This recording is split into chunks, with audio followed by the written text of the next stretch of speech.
Hi, I'm Meta Spencer. Today, let's go to China.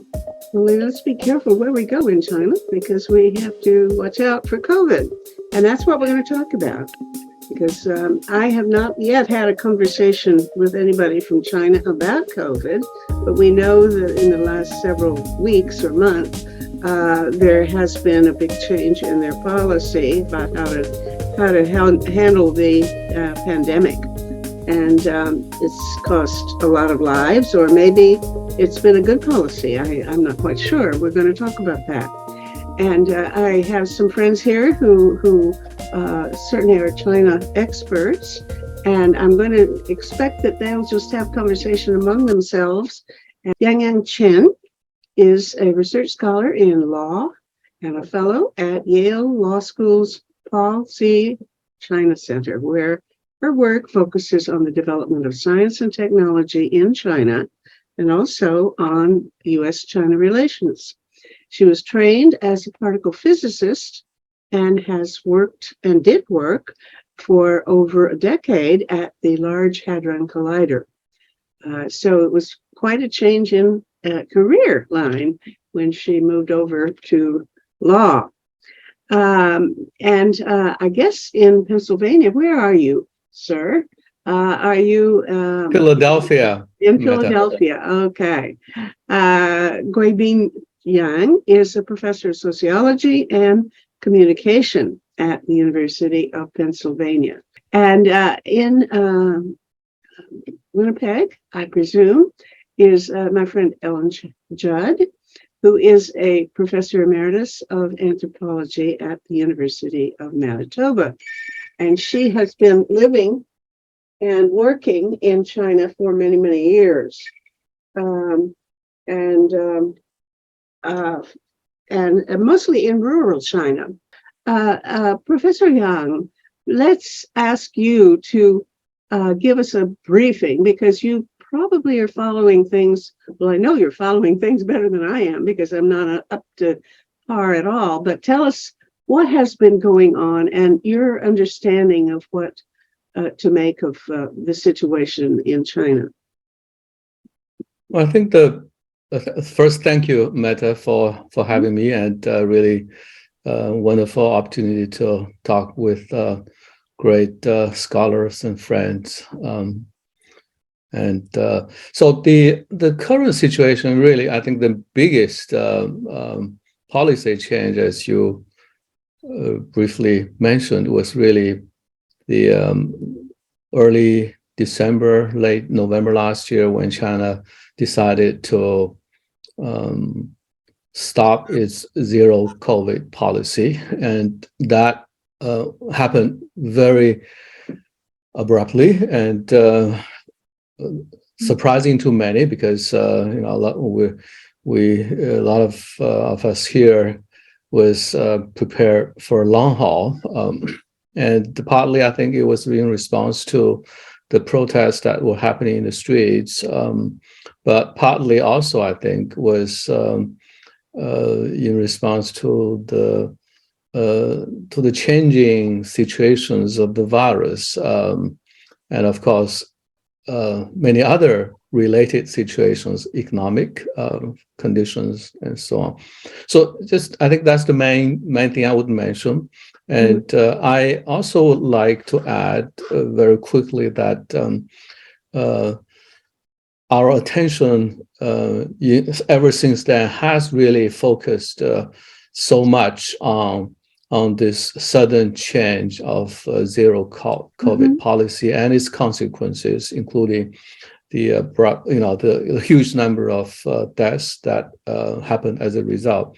But I think as a sociologist, I would like to look at this policy change within a longer time span, at least the 3 years of the pandemic since the beginning of 2020, and taking a look at the broader change, both in terms of policy, in terms of how citizens manage the situations, and in terms of the mutations of the virus. And so I would just briefly, start with that remark.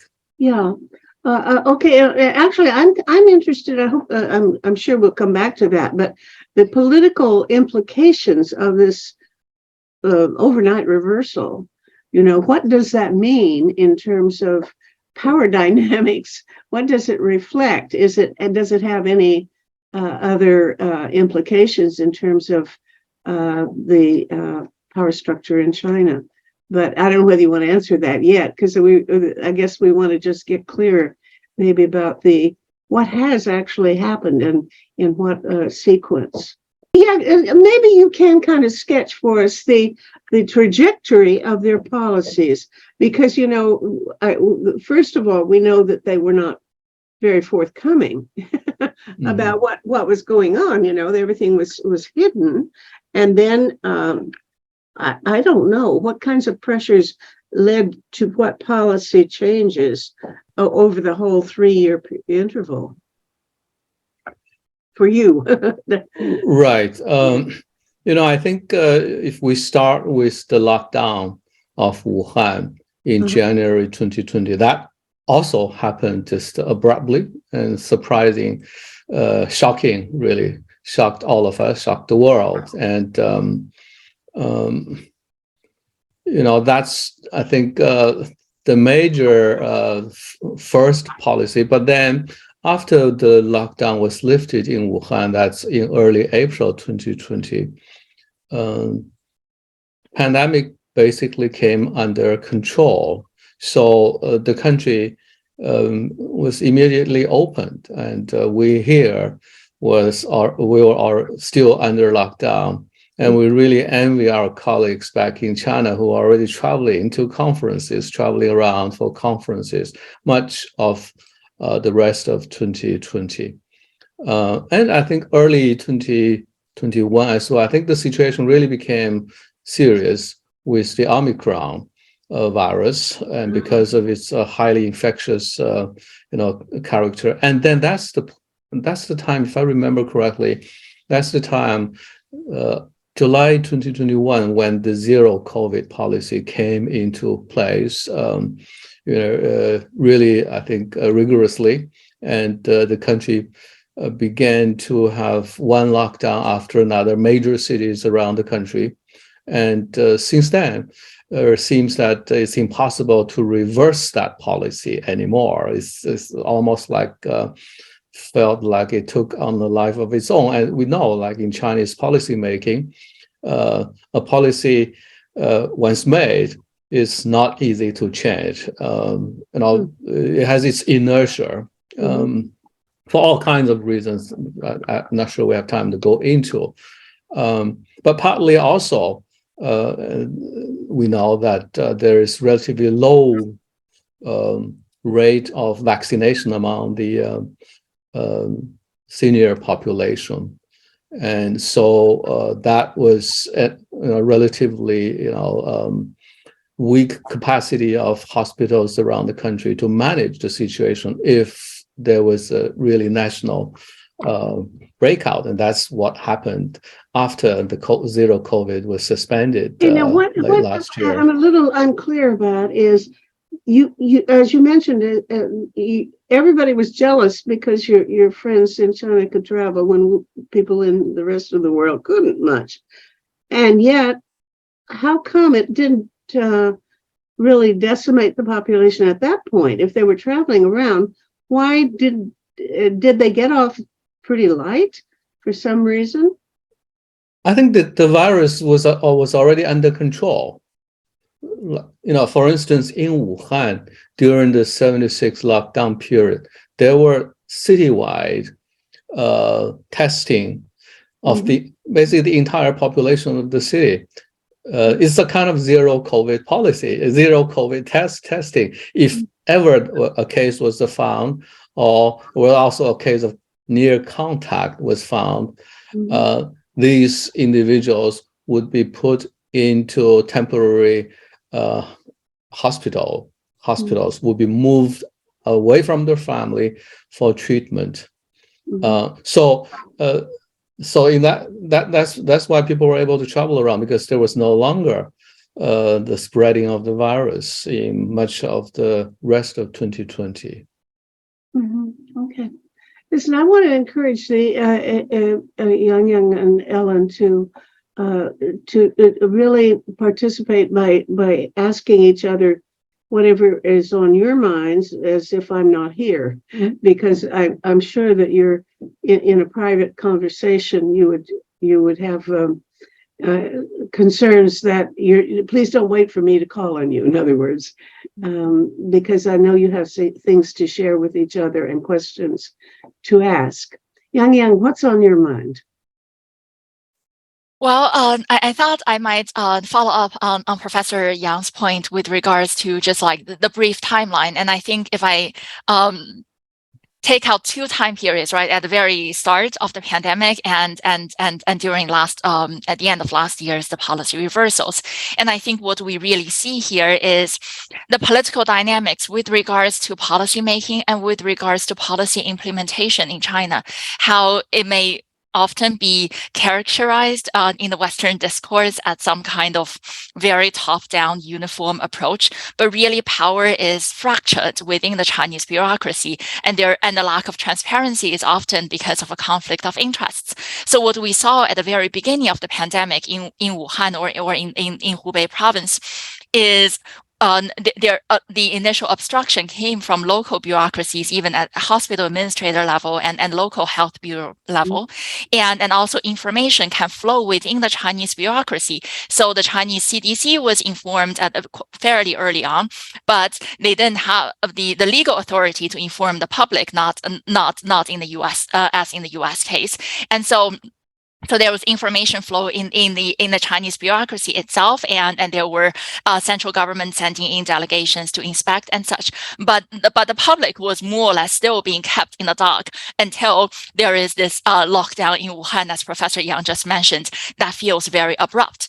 And if we jump through this 2.5 year time span, right? What has happened is when China was implementing basically a zero COVID policy through 2020 and much of 2021, it was not really alone in the world. Other regions and countries like Taiwan and New Zealand also followed a very similar policy because that seemed still feasible with the nature of the coronavirus at the time. But because a pandemic is a dynamic situation and the virus mutates, so what really happened was, as Professor Yang also mentioned, with Omicron, it becomes much more infectious. So eradication or elimination within the society becomes epidemiologically infeasible. And that was when countries like New Zealand and Taiwan also abandoned their very strict, effectively zero COVID policies, or also Vietnam. But this was where the Chinese government doubled down because it is no longer just a public health measure. The Chinese government was banking its the security of its political system on its ability to effectively control or even eliminate COVID-19 within its population. And this is also where we see the implementation of a policy at the local level is not necessarily by the word of the central government, but through interpretation. Like the central government never said explicitly, you should kick down doors of people's residences, drag people into central quarantine through these violent measures, or destroy property and spray disinfectants in people's homes and such. But these violent measures are being implemented on the local level because zero COVID is no longer just a public health metric. It is a metric of political allegiance and loyalty. And this was how it was interpreted through the year of 2022. And to the fall, this is very obviously economically unsustainable, that the cost of maintaining zero COVID with mass daily testings and mass quarantines and economic stagnation and a decimation of a lot of small businesses is putting a lot of financial burden on local governments, and the central government is aware of it as well. So there needs to be some kind of off-ramp, some kind of exit from zero COVID. And this is what the central government has been trying to do through the fall of 2022. There is some expectation that maybe because of the 20th Party Congress that it needs to be stability and such. And so this policy is not going to, there's not going to be dramatic change in this policy before the Party Congress, but there is some understanding that maybe things will change through the fall. However, what has happened is, for example, on November 11th, when the central government issued this 20 points on improving COVID control, which is in a way to relax zero COVID policies and go and gradually change this from elimination to mitigation. But this interpreted on a local government level is still that the central government is adhering to zero COVID, and that is still some of the top level messaging as well. And there were some individual municipalities, for example, like Shijiazhuang, that attempted some temporary easing, and there was outbreaks of cases. And so this is actually a very dynamic and fluid situation. And before the people went on the streets to protest with the so-called white paper movement, the immediate catalyst was this fire in Urumqi that claimed at least 10 lives in this majority Uyghur. Sorry. Remind me of what this white paper was. This when they were holding out pieces of white paper? Yes, so this was the weekend of November, of basically Thanksgiving weekend here in the U.S., right? So this was where people, the anti-lockdown protests, some of the messaging elevated to a higher level of for free expression against tyranny. But really, the immediate catalyst was this fire in a lockdown building in Urumqi when they were enforcing the zero COVID policy. So that was the immediate catalyst to the government's reversal of zero COVID policy. However, there is a broader dynamic behind it that the protest gave the government this excuse or the timing of it, but it wasn't necessarily just to the people. It feels like it was an overnight reversal, but on the policy level, it was really dynamic, and there were different layers to it. And so immediately, like after the protests, like on December 7th, when the central government issued the so-called new 10 points about precision measurement. However, this interpreted at the local level. Sorry, what is precision measurements? Precision control. So it was no longer blanket quarantine. So during zero COVID, a lot of the quarantine measures were put in place was if there is one person who is suspected of having COVID, their entire building, whether it's like different floors, different units, would be sent into centralized quarantine. And so, or even entire districts would go on lockdown, like entire residential communities and such. And so this was very, very brutal and causes a lot of disruption to work and to people's lives, and causes a lot of other issues. So the government was trying to have an off-ramp to this kind of very blunt force and one-size-fits-all measure with these words like precision, like scientific and such. And so this was in the messaging of the new 10 points that was issued on December 7th. However, this interpreted on the local level was, this is the absolute policy reversal. So what the local governments did basically on the next day, December 8th, was no more control at all. And this was where as Professor Yang would also be tracking on social media, when the hashtag goodbye health code was trending on Weibo, on Chinese social media, because like no one was checking the health codes anymore either. And so I think this is a really interesting situation where how policies that were being imagined or being issued and how they were being interpreted and implemented on the local level really fragments and causes this kind of the situation. I'll just conclude on this point that this kind of seemingly overnight reversal, in a way, we should acknowledge the power and agency of the Chinese people, the protesters who did contribute to the timing of the policy reversal. But on the other hand, what I feel here is it is in a way also a manifestation of state power, that it can change its messaging overnight. And so if it can say the virus is very dangerous on Monday, and then say the virus is no longer dangerous on Tuesday, that by itself is also a manifestation of power. It's just like, the state is going to manufacture and enforce a narrative to its own interests. And the people would it's not aimed at convincing the people. It's not even trying to be credible, but it's trying to flex its power in a way. And it also is a signal that it still has the ability to shift the narrative somewhere down the road according to its own interests and governing agendas. Fascinating.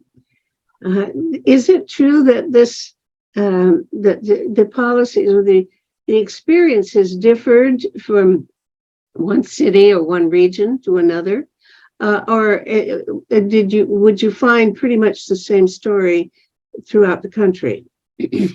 I think it depends on what type of story. I think basically throughout the country, the constant looming threat of a complete lockdown is there, but not in terms of the zero COVID time. So through basically through the end of 2021 to through the year of 2022. That, for example, where my immediate family lives in the central eastern China, the city never went through the kind of blanket lockdown like Shanghai did or many other parts of China did. But that was sheer luck, was that there wasn't really significant outbreaks of cases. There were like clusters of it. You say that your family didn't go through a severe lockdown, so some places did, and some places didn't.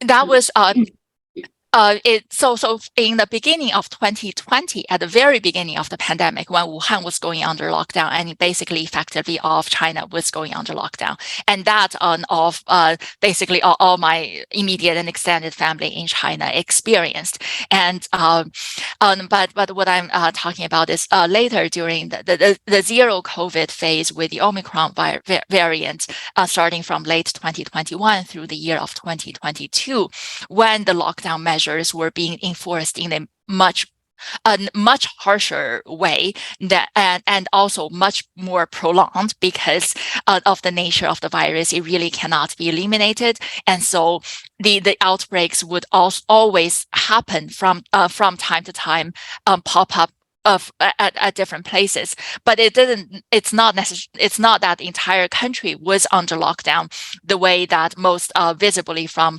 West is Shanghai was. But the threat of lockdown was always there. So I think it was a constant worry, was just not just about whether they would have access to food and basic supplies, but also like in case of a medical emergency under these kinds of lockdowns, people were really not able to get basic necessary or even life-saving healthcare in these situations. So that is a reality. Basically, every single Chinese person experienced the fear, and also the daily COVID testings, the restrictions and control on their daily movements and lives. However, for the absolute confinement of the lockdowns, that is not a universal case, but that is by luck. It just depends on whether one person happens to live in the region that experienced an outbreak, and also there is some variations on local implementation as well. What I saw was a documentary a couple of months ago, maybe, of a town, a small, I gather, a village, really, and I don't know where it was, but people went around, talking to the villagers, asking their experience, what had they been going through in terms of COVID, and they said, "Oh, we don't have it. Nobody here." They hadn't been. I gather they hadn't been locked down. They just, it wasn't an issue, like it never had been. And but then he investigated it further and found that they'd all had it. But just apparently, not many had died, if any. So maybe they thought they had a cold or something, and they didn't even know they'd had it. That was the explanation given for that particular documentary. I don't remember where I saw it, and maybe some of you have seen something that bears on that question. I wonder if I might follow up on some of the timeline issue and also the human consequences of it here as it plays out in different places. It's quite interesting in terms of the timeline. If yesterday China announced that it had won the battle with COVID-19, and that basically this very large wave does seem to have subsided as far as we can tell from reports. And it's being stated very strongly as China having had a victory through its strategy in COVID-19. And I think that in some ways this can be said, because by holding back, most of the Chinese population did miss the more virulent strains of COVID-19. There is a sense in which delaying all of this until it was the less virulent Omicron had some benefit. That would be an upside to this, and I think it's one to take seriously. At the same time, China's announcing, according to its official way of narrowly defining death through COVID, reporting in the last couple months over 80,000 deaths directly related to COVID in hospitals. That's official. Yes, that they're counting. They have an official way of calculating this in terms of narrow criteria where something is very directly related to COVID and occurs in hospital. And the criteria for recording this varies all over the world, and it's one of the difficulties that epidemiologists face. So we certainly know that as a figure. Now, undoubtedly, the actual figure is of people who are impacted by COVID-19, and the deaths resulting must be higher if you expand the range of the impact. And so we are going to get a larger number. So to some extent, there is this kind of, we're dealing, unfortunately, with layers of public discourse on top of very difficult human realities. So we do have what are certainly more than 80,000 fatalities. On the other hand, what we also have, what's happened also yesterday and today, in fact, I saw it in the news even before I saw the Chinese announcement, was the high-profile publication in the United States of a very contrary point of view, which was putting the deaths more at 1 million or more. And how many? It was in the New York Times and on CNN as well, that there's somebody reporting that the estimate would be more like a million or even higher. And there's a wide range of possibilities here. But the interesting point in this kind of argument, because it is very political, is that these reports then compared that with the United States figures of more than 1 million deaths through COVID, without mentioning that the Chinese population is 4 times the size. So basically, we get everybody playing politics with something that's a terrible human tragedy by any measure. So what every illness and severe illness and fatality is serious, and we do want to trace the epidemiology.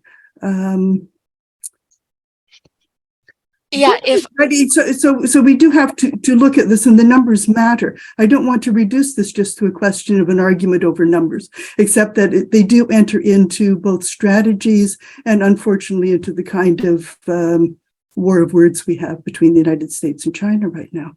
So if we try to look at what then is actually happening, we do have this extremely infectious variant at present that has defeated the zero COVID strategy in effect. It was something that worked with the earlier forms of COVID-19 and wasn't able to completely stop Omicron. And I think what we need to expect is that while this wave is over, that even with vaccination and with some degree of resistance through having a large number of people infected, it is going to continue. So we are looking at a persistent health problem, and the fact that if you estimate, for example, if you take some of the international estimates of something like 1 million fatalities in the last couple of months, that still means that it's a case fatality rate of 0.1%, or not much more. So there is, in effect, a degree of success with some of these policies, but a success about which we have to just feel terribly heartbroken because of all the losses that are involved in it too. So it's an incredibly serious matter, and we do need to try to get at what is actually happening. And China is likely to face continuing waves because that has happened in other parts of East Asia and everywhere. In fact, it's chronic that there are continuous fatalities from Omicron right now. And China's healthcare system is under a lot of criticism at the moment. And it wasn't one of the strongest in the world in any event. And I think that that is something that I think escapes Western observers to some extent, because the China of which we are most aware is in North America is the China that looks a lot like North America. You know, it's Shanghai and these urban centers where people are talking on the web to us in really good English and so on, and have access to fine medical care, which is a reality for coastal and urban China. And the successes in China are really enormous. But there's a sense in which what we're living in is a world in which there are these wonderful centers of science, technology, and healthcare. And then we put out all of the hard work and the difficult living conditions to somewhere else. And where places like the United States and Canada put out that hard work is to less privileged places like the interior of China. And that's where China, coastal China, is putting out its problems too. So within China, we have this area, part of China that's absolutely amazing in terms of its science, technology, its political life, its medical care. And then we have another close to 1 billion people who face quite different circumstances. And these are the people who are picking up the brunt of COVID-19. And that is partly because spread around rural China, of course, you aren't going to have ICUs and medical specialists, and it's just not going to be accessible. And also there's a real gap in terms of the whole economic infrastructure and what's available in rural China. But when you talk about the and just to complete that a little bit, it's also the case that there are well over 200 million people from rural China who are migrants working in the cities. So to some extent, the urban problem also gets unloaded on the rural people where their working population, the able-bodied workers, are in the cities and doing all of this work, but where their care, their early childhood care, their care when they're older, the care when they're sick is taken care of in the countryside. So the care burden in the countryside is just enormous. But you had a question. No, I was asking, I want to know a little bit about the vaccine situation. Apparently, number one, their vaccine wasn't very good. And number two, a lot of people should have taken it and didn't. And as I understand it, old people in particular are under-vaccinated. Too few of them got vaccination. And I don't think this, as I'm guessing, that this was not because the government didn't urge them to, but because their relatives didn't want them to. As I read someplace that the children didn't want their elderly parents to have to suffer by taking vaccinations or something, which is a little bit different from the explanation that we have for what I consider real stupidity in North America. The number of people who should have known better and were somehow politically reactionary or something, and simply don't want to believe that there's such things as viruses or something. I don't understand that mentality, but as I understand it, sort of have the feeling that it's not the same situation in China, that the rationale for either getting vaccinated or not having actually very good vaccines,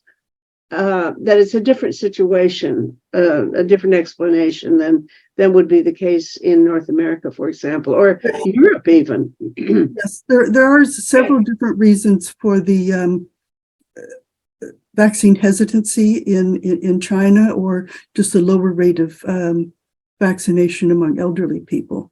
Some of it is a protectiveness, some suspicion about vaccines that that has some historical reasons, and also a few particular choices that happened. One was, as China first initially developed its vaccine, again out of caution presumably, it only ran its tests on people under 60. So when the vaccine was approved, there was still the question of, is it safe for the elderly? And if you think you have the vaccine, the epidemic under control, why take this risk? So then the response was, okay, then we're going to do the safety test on older people, and it was done, and it was determined to be safe. And so then there was a bit more vaccination. But there has been some hesitation about vaccination for people who are frail. Another policy choice that was made in China was to focus some of the early vaccination on the people who were most likely to be vectors of the disease, rather than the people who were most vulnerable. Mhm. So, that's an issue. It could still be said that maybe there should have been higher rates of vaccination. Maybe possibly there was too much confidence in zero COVID working. So, we just don't know. But there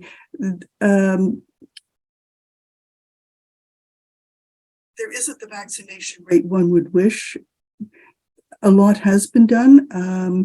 There's a fairly high rate of people with second doses, but it's lower for the elderly. I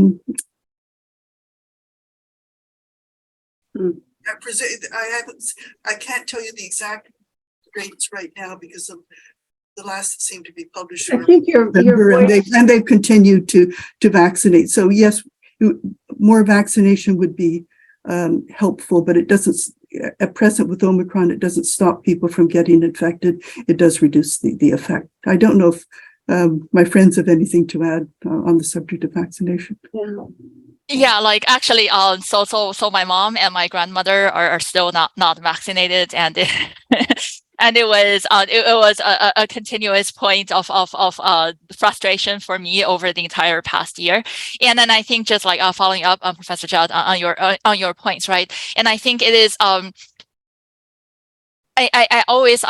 hesitant to blame this on individual sentiments, and because it is like policy choices that structured the broader things. As you mentioned, there are historical elements with regards to vaccine safety scandals with other types of vaccines that causes the public to have suspicions with regards to medical products, especially medical products developed so quickly. There were policy choices developed with regards to the early vaccination trials and also the early prioritizations. And I think also very, very importantly, the zero COVID policy, both on the incentive level, that as we also discussed, the vaccine and really is limited in its efficacy with regards to prevention disease, but it is fairly effective in terms of preventing severe disease and death if one gets 3 doses. And however, with the zero COVID policy, on one hand, if there is zero COVID, there is no need to get vaccine. And also the vaccine cannot really prevent infection by itself. And also the government prioritization of zero COVID actually prohibited the resource allocation for vaccination drives. And so you mean officially, or just it was a side effect? Both, because zero COVID cannot be achieved by vaccination. But zero COVID can be enforced with mass testings and centralized quarantines and these. And so actually what we've seen is not just that the elderly vaccination rate is low, and this is the full vaccination really needs 3 doses. And so a lot of the official figures was really just about 1 dose or 2 doses. And if we look at 3 doses, it is really quite low. On the other hand, was the vaccine, the protection would wane over time. But with the last mass vaccination campaign was in the spring of 2022, and because when the focus increasingly shifted for mass testing for lockdowns on the resource level, both financially and on the human resource level, and also on the public incentive level, not only the vaccination drive stalled, but also the overall an increase of medical care capacity in China slowed during zero COVID. And also because of the government's controls with regards to people access fever medication and medication that will be used to treat just cold or flu-like symptoms, there was a very severe control on that during zero COVID, because the government wants to be able to track people who have COVID-like symptoms. And this in the urban areas, it is reflected in people just like not having access to, not having easy access to fever-related medication, and that caused a severe shortage in these medication when zero COVID was lifted. In rural regions, I think Professor Judd would have more expertise on this. Actually, like the rural medical care capacity shrank to some extent because some of these fever clinics closed because they are not allowed to just like regularly treat patients. This information, this channel was severely controlled and monitored during zero COVID, and so zero COVID was actually quite devastating to the medical care infrastructure to China. And there is also an underlying element with regards to the vaccination drive. It is that it takes more training to administer a vaccine than to administer a PCR test. And so there is a different level of human resources that is needed for this process. So on the implementation level, implementing mass vaccination is much more difficult than implementing mass testing or mass quarantines.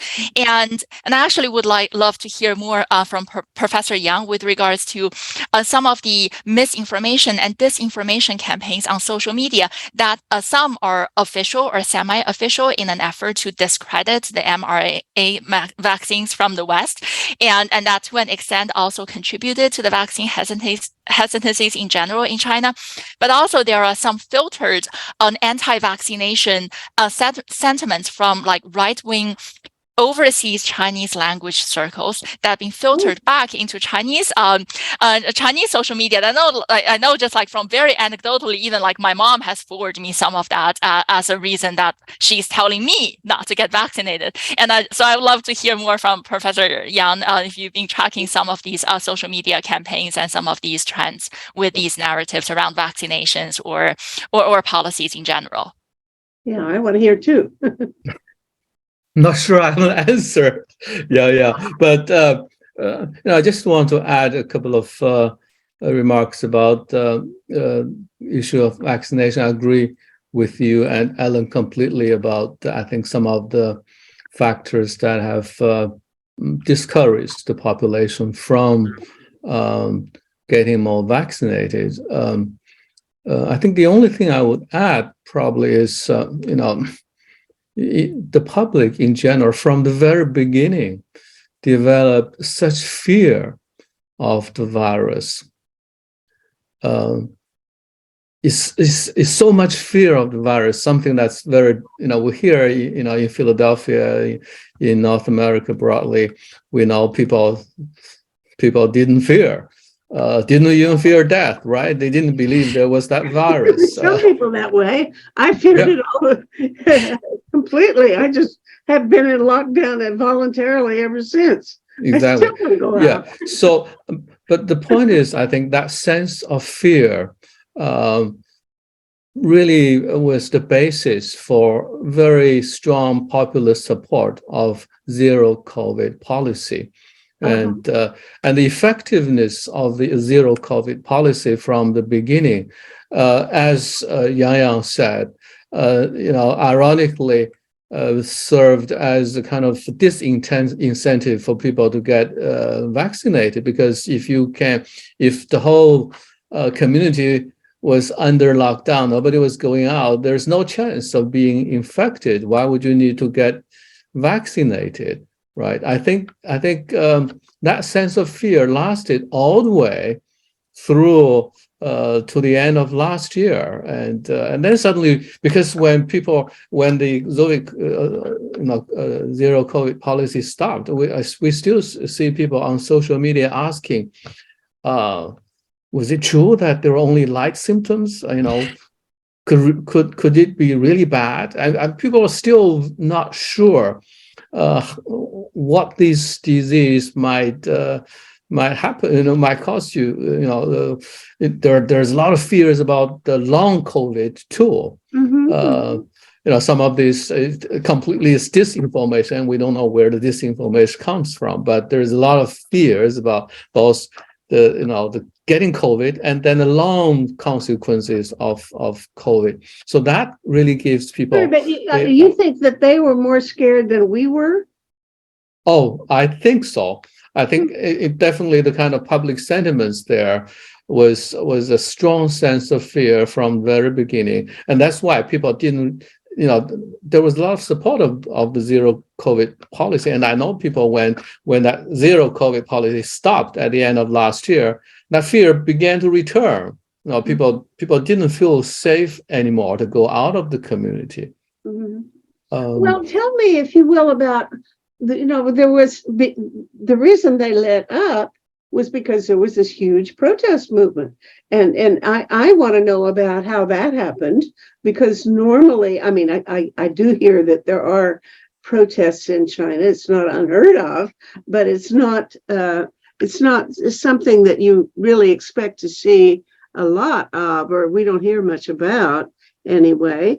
But there was a lot of resistance finally, because people had been locked up so long they couldn't get they couldn't get their necessities covered, and they so I just wonder, clearly this must have been, the change of policy must have occurred because they saw the public resistance growing, and people were actually getting violent sometimes. I wonder how much. Do you follow, Professor Yang? Do you follow the newspapers and the other communication systems in China? And do you know how well people are informed and how easy it is to get the kind of accurate information that well, of course, sometimes people don't want accurate information. They pick information that's deliberately not accurate. But so leaving that aside, if people want to know facts, can almost anybody get the truth? Or is the political control of information sufficiently rigorous that people can't know what they need to know, even if they try to find out? Well, also a question of whether we can find out the truth here when we want to find out the truth, right? Because again, explosion of disinformation everywhere has created a kind of information environment when it's really hard to tell what is truth, what is not truth. It takes a lot of work, takes a lot of knowledge, but of course, so that's just one kind of condition. Now, returning to the China situation, I would say, this is well known among the political scientists, the scholars who study Chinese politics. The policy process is complicated. It's not always transparent, but doesn't mean. And a lot of the information is not in the official media, but doesn't mean that citizens are completely in the dark. That citizens do know a lot of the critical information, and they are very savvy in finding out the information from a variety of sources. They read official newspapers for signals. They're very good at decoding these signals, but they also read international media. And nowadays, with WeChat and a lot of these WeChat public accounts, Yang, I'm sure can add to this. A lot of these critical information is translated back into Chinese and circulated on social media. So often, as a matter of fact, I'm surprised that friends and families back in China will tell me, something has happened there, Philadelphia and New York. And I said, what? And I'll go to check. They would know before I do. Something in the West had happened they're telling you about. Yeah. Uh-huh. I mean, what I mean is that they have a lot of alternative source of information. But coming again, returning to the question of the kind of sudden policy reversal and street protest and so on, I completely agree with Yang's earlier point when she mentioned that probably the policymakers were already considering what to do, what kind of steps to take in terms of this zero COVID policy. And knowing that Omicron is difficult to control completely, and economic conditions are really suffering in China, and the street protest provided a timely excuse for them immediately to reverse that policy. Is that right, Yang? My translation of your earlier point. I totally agree with you. Yeah, thank you. And I actually want to add really quickly on the point about truth. And I think what we've learned through the course of the pandemic is that truth is not only one thing, there is such thing as universal truth, even if following up earlier on Professor Judd's point about even death rate, right? Different countries like the US and China have very different ways of counting COVID deaths, what criteria they use, and the official number the Chinese government releases is, first of all, as Professor Judd also mentioned, it's in hospital. But a lot of people do not die in hospitals, and also even if they do die in hospitals, their deaths may not be recorded as COVID related deaths. And actually, when the Chinese government released the initially 59,000 plus, and now later 80,000 plus numbers, it revised its criteria with regards to dying of COVID as well. Because here in the US, a lot of the cases were if the person died and they are COVID positive, it's recorded as a COVID death. But a lot of the Chinese criteria still is that COVID needs to be the leading cause of death. But then that is very, very difficult to evaluate. And then also, I think it is still the criteria that for the Chinese government has revised the leading cause part, but it's still one has to die of respiratory failure to be recorded as a COVID death. But of course, people can die due to other types of organ failures or cardiovascular conditions that are caused by COVID. And so I think even just the death number itself, it is the truth, but there are many interpretations of it. And just as someone trained in the physical sciences, I think there is also a question or a challenge for science communication that simply saying follow the facts or follow the science is not enough. When facts are socially constructed and can be politically manipulated, and also it is a dynamic, vastly changing information that the science by itself can also change because the virus is changing and the social conditions are changing. Okay, a wonderful period of learning about how to follow the dynamics of scientific investigation, because it has been changing so rapidly, and the nature of truth is both political and is scientific. We've had an intense public education on this, so I think that we want to recognize there's a lot of that's well known in China too, and it's very difficult to achieve a really good understanding of what the dynamics are of this changing virus. Okay, fair enough. I mean, we certainly have to acknowledge that there's innocent problem. I mean, there are problems with what is true, and we certainly do have problems of measurement and basis for comparisons and so on. So scientists themselves don't agree as to what is true completely. Let's call that innocent ignorance. But there's also politically motivated deception and obfuscation. And that is, of course, the part that we want to know about, or maybe some people don't want to know about, because that's something you can do something about, whereas you can't by political action, you can't clean up the kinds of ignorance that comes from the fact that people, for very different reasons, use different scales of measurement and so on that may not be comparable. Anyway, I was trying to get at the question of whether there is well, we know that there's certainly been some deliberate hiding of information.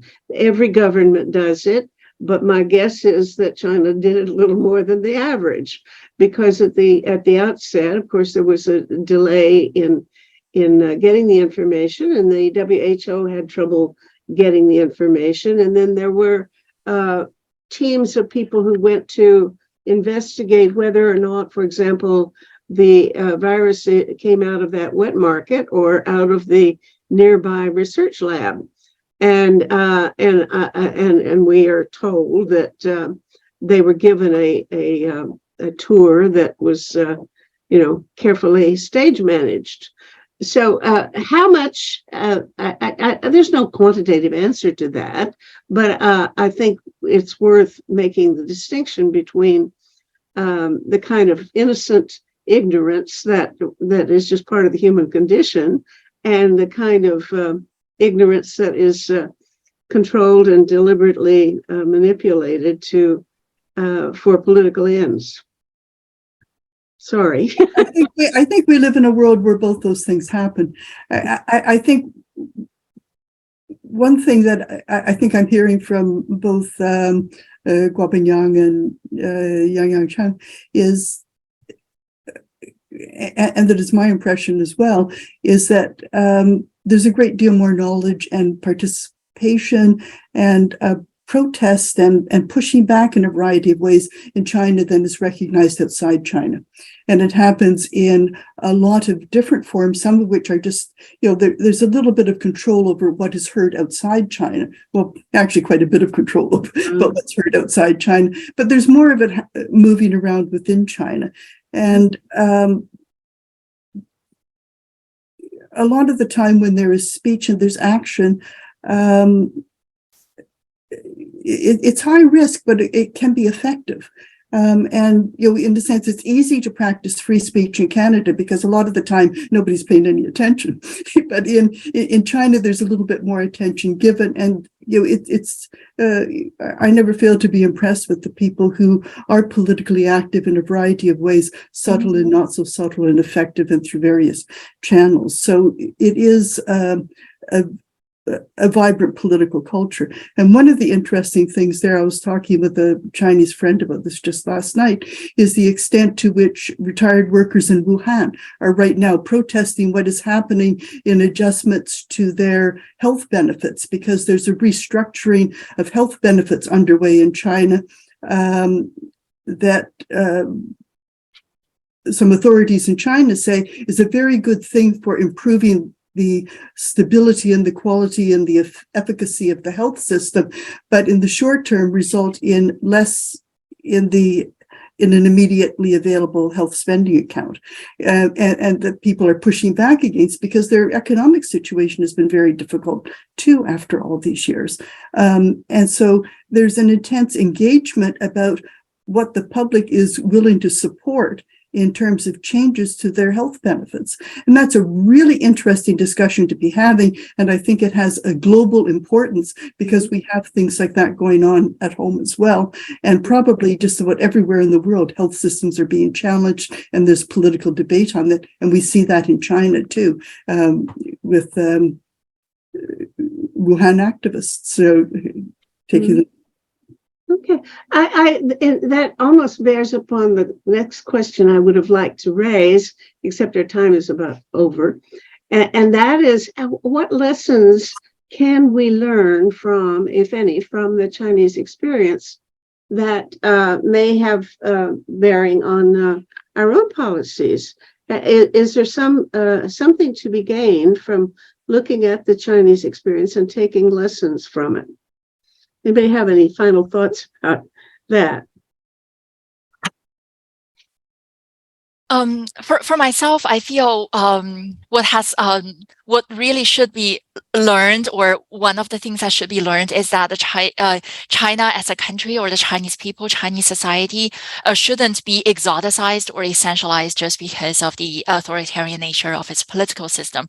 That sometimes because, as Meta, you also just mentioned, right, the lack of transparency and also the political oppression, it often becomes an excuse for people in the West to cast their own projections or their own imaginations onto the Chinese society, and that is for their own personal agendas or political agendas, or their to feel a sense of moral superiority, and that is just detrimental to both. And what I feel, there is a really nice paper in the Made in China journal about rejecting Cold War binarisms with regards to the different governments' approaches to COVID-19, especially in the context of the biopolitics approach of zero COVID in China and the necropolitics approach of what has been happening in the US, in a lot of the European countries.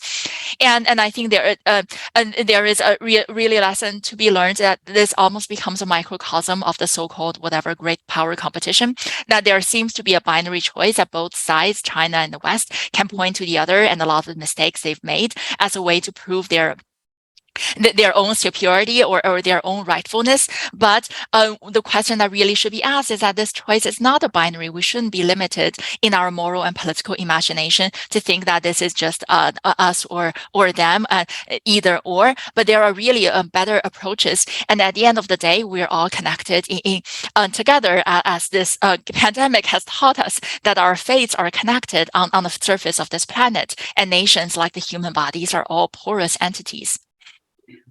Spoken like a true peacemaker. Blessings on you. Do you have anything to add to this, Professor Yang? I think related to Yang point, really, and this is what I wrote most about in my book on the Wuhan lockdown. It's really ordinary people's experiences, the kind of hardships they had to go through, and really all the hard work they put into in managing and navigating something really unprecedented in our lives, and that, right? And this is not necessarily a lesson, but I think something that we also experience here around us in our own lives, whether we're in Philadelphia or in New York. We know our neighbors, community members working very hard during this period, and silently, quietly, right? In order to the essential workers, in order to support the communities. Our students here spend a whole year or more taking classes virtually, and still working very hard. I think these kind of stories I would really love to hear more of from our public media, and these will be important. I think the most important legacies of the pandemic around the world. Another speech from the heart of a peacemaker. So yes, all of the final admonitions are very consistent with that kind of orientation, which we should all take to heart. It's been very, very interesting talking with you, and I think I've learned a little bit. I appreciate that, and I think our viewers will too. So thank you very much, and have a great day. Okay, bye. Bye-bye. Thank you, Meta. Thank you for organizing this conversation. I learned a lot as well. Terrific. Bye.